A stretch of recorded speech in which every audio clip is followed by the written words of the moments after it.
Bienvenidos al capítulo número 72 de mi podcast Aprendiendo Juntos. En este capítulo seguiremos hablando de parejas asesinas.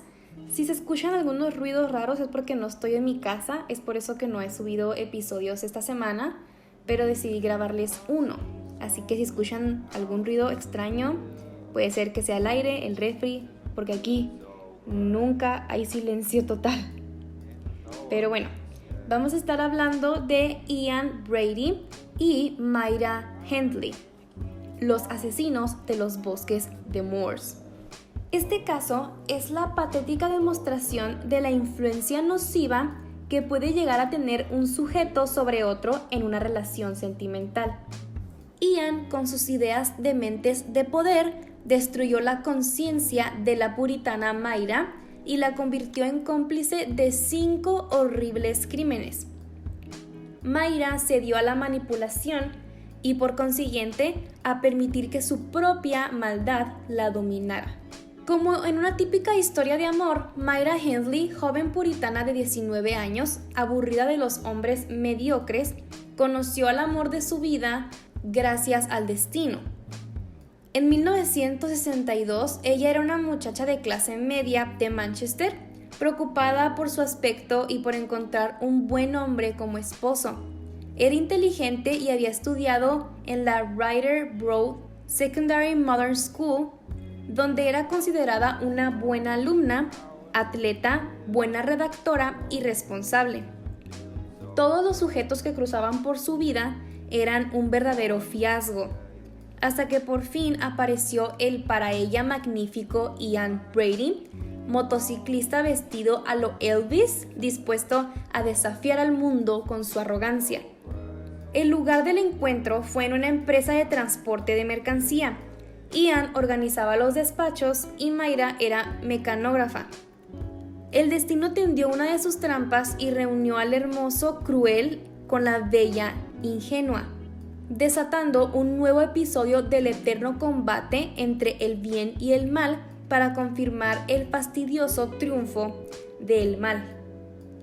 Myra cayó rendida a los pies del sombrío rebelde, un Elvis a lo escocés. En su diario personal, ella registró de manera inocente la evolución romántica de la relación con Ian. Poco a poco su aspecto físico fue cambiando para hacerse más acorde con el estilo de Ian. La ropa de cuero negro y el cabello rubio transformaron su imagen inocente en furiosa y peligrosa. Myra se llevó a vivir a Ian a la casa de su abuela.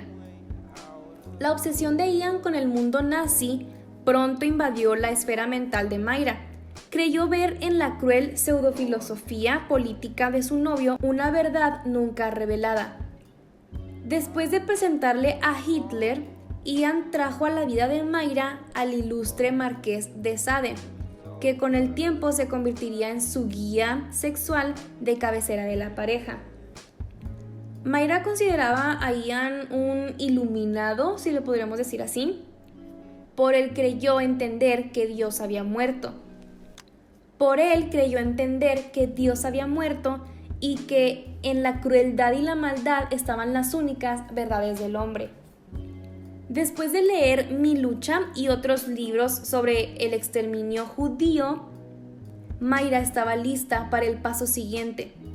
En el libro Crimes and Trials of the Century se explica que con el paso del tiempo Myra pasó de aceptar las perversiones sexuales de su novio, que incluían de todo, que no voy a decir aquí, a conseguirle víctimas para sus enfermos deseos.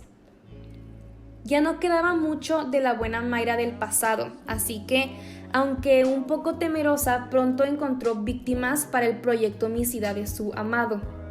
La primera, el 12 de julio de 1963, fue Pauline Reed, una joven de 16 años, conocida de Myra, a la cual interceptó en la calle y con una disculpa ingenua logró que la acompañara a buscar un guante perdido. Montaron en la camioneta de Ian, se alejaron a la desierta zona de los brezales o campos de Moors.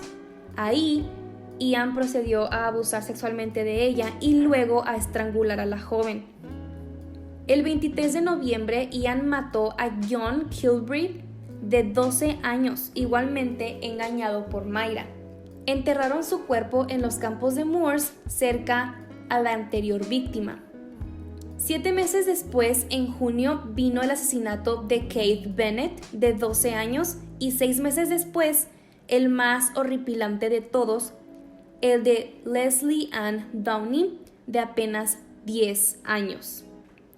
La participación de Mayra en este último episodio no se limitó al secuestro, pues grabaciones de audio registraron su presencia en la escena de la muerte de la pequeña, donde su voz suplicante estremeció a los jurados del caso.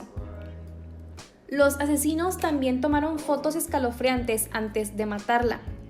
Este material fue encontrado en un casillero de la estación de ferrocarriles de Manchester.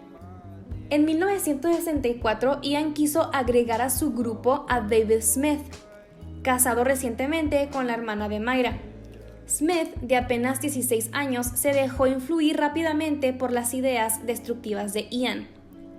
Al año siguiente, el 6 de octubre de 1965, Ian consideró que David ya estaba lo suficientemente dominado por su pensamiento como para hacer parte de un homicidio. Ian preparó un espectáculo de muerte esperando fascinar al joven. Trajo a casa a un sujeto homosexual de 27 años y enfrente de Mayra y David lo ahorcó y después cortó el cuerpo con un hacha. David, que había fanfarroneado con ser un chico malo, no daba crédito a lo visto. Temiendo por su vida, guardó falsa compostura, se marchó a su casa y dio aviso a la policía. Denunció a la pareja, la cual de inmediato fue encarcelada y procesada por este último crimen. La policía confiscó todas las pertenencias de la pareja, entre ellas el diario de Mayra, en el cual encontró datos sobre crímenes anteriores. La pareja se unió en la negativa de aceptar culpabilidad en otros asesinatos. La policía, al no tener cuerpos para comprobar los crímenes, se dio a la tarea de levantar toda la tierra posible de los campos de Moors. La grabación de audio de la muerte de Leslie Ann Downey sirvió muchísimo de prueba. Durante los primeros años en prisión, mientras esperaban el desarrollo de las investigaciones, la pareja se mantuvo unida por cartas. Su supuesto amor parecía unirlos a toda costa. Brady intentó hacer creer a las autoridades que su novia era inocente. Mayra al principio recibió con felicidad el gesto heroico de Ian, pero algo en su ego había cambiado. Al notar que el mundo la miraba con lástima, comentando que era una simple víctima más del cruel Ian, empezó a insistir en que ella había sido parte de los planes y entonces dio más información sobre los asesinatos anteriores. Inglaterra entera afianzó su odio contra Mayra. La mujer, al reaccionar y entender que sus revelaciones la habían hundido, intentó echarse para atrás y culpar decididamente a su novio y mostrarse como víctima, ante lo cual Ian respondió señalando al mundo que ella efectivamente era cómplice de los crímenes. El padre de una de las víctimas quiso matar a Ian durante los juicios. Solo hasta 1985, Brady confesó los asesinatos de Pauline Reed y Keith Bennett. De nuevo, los campos de Saddleworth Moor se levantaron en busca de los dos cuerpos. En 1987 se halló el cuerpo de Pauline, pero nunca el de Bennett. El odio colectivo contra Mayra Hindley aumentó, ya que había intentado convencer a la nación de haber sido sometida psicológicamente por su novio y ahora resultaba que había ocultado otros 2 horrendos crímenes. Ian Bradley fue condenado a cadena perpetua al ser encontrado culpable de 2 asesinatos premeditados. Sin embargo, su estado mental se deterioró tanto que fue trasladado a un centro psiquiátrico. Su lenguaje se tornó incoherente hasta el punto de perder contacto con el mundo. La sentencia de Mayra estuvo bajo la mirada atenta del público, hasta la reina de Inglaterra exigió severidad en la pena impuesta. A pesar de no haber participado directamente en los asesinatos, Su complicidad en el secuestro y en la posterior tortura de las jóvenes permitieron que recibiera cadena perpetua. Sin embargo, su historia no termina ahí. Años después de estar en prisión, Mayra se hizo amante de una guardiana.